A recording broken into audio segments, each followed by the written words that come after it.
There are lots of videos online about where to go to find inspiration for your Dungeons and Dragons campaign. And here's another one. Many videos will send you online to find battle maps or town maps to give you inspiration for ideas, or they'll also be, hey, there's this cool dungeon that somebody published, or here's an interesting quest line to go through. And all those are really good ideas and really good advice. And the other most common thing I see is you just, borrow from the adventure books that Dungeons and Dragons has put out, or their source books, or any of the tons of third-party books that are out there, or even other tabletop RPG books, especially Pathfinder, because let's face it, Pathfinder borrowed from Dungeons and Dragons, so it's all good.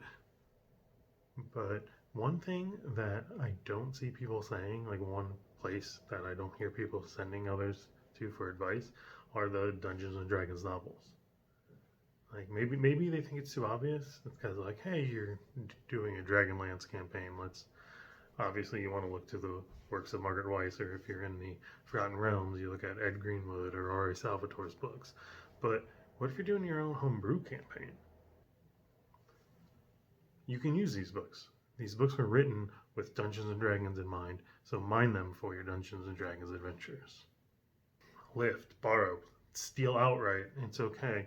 I would just say avoid some of the more obvious proper nouns, like don't use Elminster or Dritz-Duerden, and stay away from places like Mithril Hall.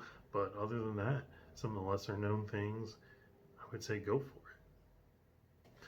I'm in the middle of going through the Claire Quintet by R.A. Salvatore, and there's plenty of inspiration and stuff you can draw from this novel, or these 5 novels actually.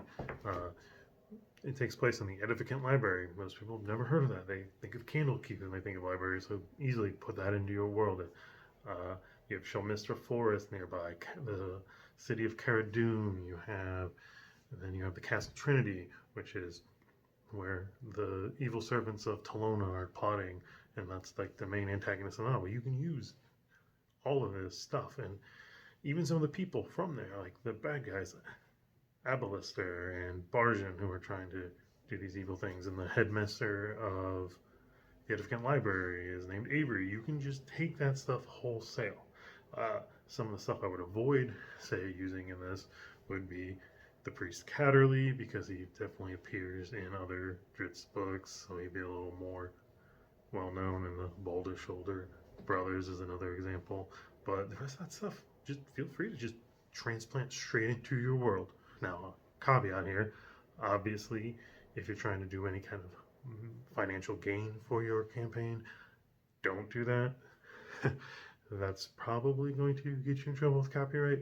But if it's just for you and your friends on a weeknight, do it, no problem.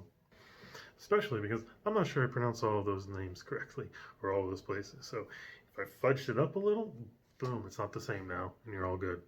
So that's my 2 cents on how to do it. There are plenty of books out there that were written in these Dungeons and Dragons worlds, not just the Forgotten Realms, not just Dragonlance era, all kinds, and just read them, get your inspiration, use their monsters. It makes sense. It works, I think, better than trying to use the works of other authors, other fantasy authors, or other fantasy TV shows or movies. So I would say look there next time you're stumped. Start reading those books. I mean, if you like Dungeons and Dragons, you'll probably like them anyway. So anyways, thanks for listening. I hope you enjoyed it. Obviously, leave your thoughts for inspirations down in the comments. Leave a like or share it if you like the video. And as always, have a great rest of your day.